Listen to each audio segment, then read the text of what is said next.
Good morning, church. I'm Pastor Tim Robinson, and I would just like to take a few minutes just to tell my testimony, how I became a believer in Jesus Christ. There's a verse in the book of Isaiah which talks about the Lord preparing or providing, a better word, a road in the wilderness, or providing a river in the desert. Well, I'm here to tell you that's what happened to me. I was born in Monroe, Louisiana, to a young single mother who wasn't ready to be a parent at the time. So she left me with my grandmother. My grandmother was a Christian, but I personally struggled with believing in a God. And I definitely struggled with believing in a God who was killed on the cross. For me, that was weakness. A strong God would never have ended up on the cross in the first place, in my mind. My grandmother struggled raising me, and as I got older and as time went on, the longing for a relationship with my parents caused me to look for love in all the wrong places, like the streets. I was involved in gangs and was taking drugs to the point that my grandmother had to do the hardest thing she's ever had to do, kick me out of her home. I spent 2 years homeless on the streets, breaking into old buildings and abandoned trailers, homeless, hungry, and nowhere to go. My stepdad heard of these things, and he convinced me to go into the military. The military for me was supposed to be a fresh start, but as some of you may know, old habits are hard to break. In the military, I was introduced to many different belief systems, and by that time, I personally was an atheist myself. I met my wife, Tony, while I was stationed in Korea. Her family was not religious, but they were just as broken as mine. Tony and I were actually married in Korea. And then out of nowhere, something crazy happens. I come up on orders to Massachusetts because they needed a supply sergeant. It made no sense. It was not the norm for a supply sergeant to be sent to Natick, at least since I had been there. No one had seen that. My commander and my first sergeant, they tried everything to keep me there, but 2 weeks later, I was on a plane to Natick, Massachusetts. I didn't want to come to Massachusetts, no offense.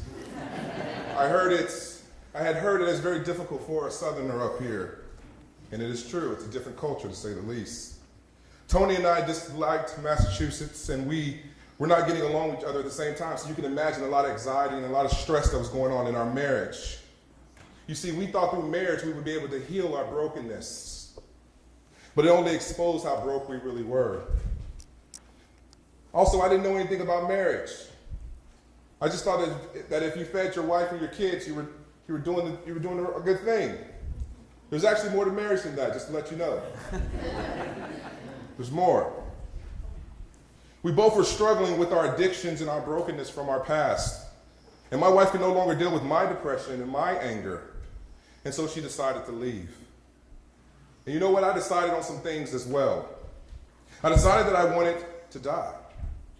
You see, in my mind, I was a failure in marriage. I was a failure in life. I was even a failure as a child. My own parents didn't even want me. Why keep failing at things? I'm going to get something right. I purposed in my heart to end my life. On that night before I was going to commit suicide, I stepped outside to sit on the porch. I looked at the sky and I said, Lord, you have 24 hours if you're really real to prove that you're real. The next day, a lady named Joanne knocked on my door. She asked if she could measure my windows, and I said no. You see, she was moving in soon, and she wanted to go shopping. I told her to go away, but she kept begging, promising me it would only take a second. As she was measuring the windows, she started to sing softly Amazing Grace. I asked her if she was one of those Christian ladies, and she said, yes, I am. She invited me to church, and she called her pastor right there on the spot. I told him I wouldn't come, and he kept begging me, and I told him, look, I'm just not coming. You New Englanders don't know what no means. Later that night, and for this reason I have no idea whatsoever, I asked my wife to attend church with me. She was leaving that weekend on a flight back to her mom in Ohio. I don't know why I asked my wife on a date to church. And I have the slightest idea why she said yes. As we walk in, the pastor's talking. He's actually talking about tithing. And he says, every time someone new comes, I'm talking about tithing. I thought that was pretty funny. He took us in the back and he started to talk about God. And you know what? I kind of had it up to here with this God nonsense. So I stopped him. I said, if God is anything at all, he's weak. God isn't good. Look at my life. Look at what I've been through. Do you know what I've had to do to eat, to survive? Where was God? I asked him, why would a God have to die anyway? I actually thought I had that pastor in a corner. But the pastor looks at me and he says, it wasn't weakness that put Jesus on the cross. It was grace and mercy. You see, God could have destroyed all of us for our disobedience, but instead died for our wrongs so that we might live. So it is through death that he actually defeated death because he rose from the grave. And finally it made sense to me. God isn't weak. God is a genius. He had a plan that would punish sins because he is holy, but at the same time, a plan that doesn't have to wipe all of us out. He destroyed his own son. You see, the gospel touched my intellect, and then it touched my heart. You see, if all of this is true, then all the sins I had did in my life, all the people I had stole from, all the lies, all the wickedness that was done in the darkness, Jesus died for those things. He died for me. He loved me. There was a love that wouldn't fail, a father who actually seeks after his children, and now it all made sense. He has always been after me. Every Easter service I attended just to get candy and to go through the motions, he was after me. My friends who were murdered before they were teenagers, that should have been me. But he spared me. Bringing me to New England and breaking me when it made no sense for a supply sergeant to come to Natick Labs, a unit for privates, to train before they deploy. He was after me.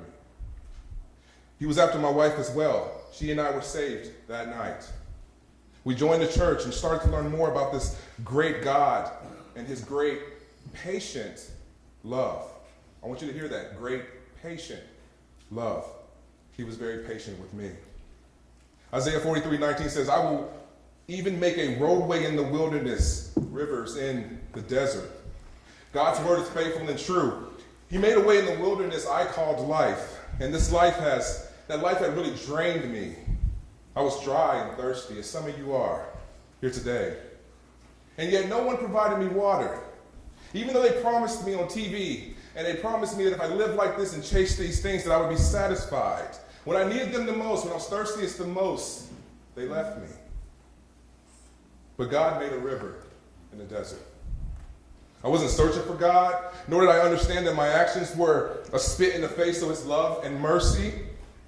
But because of his great love, he sent for me. He provided a river in the dry desert of my life. The Lord made a way in the wilderness for me and others, and he will make a way for you as well. Thank you for listening.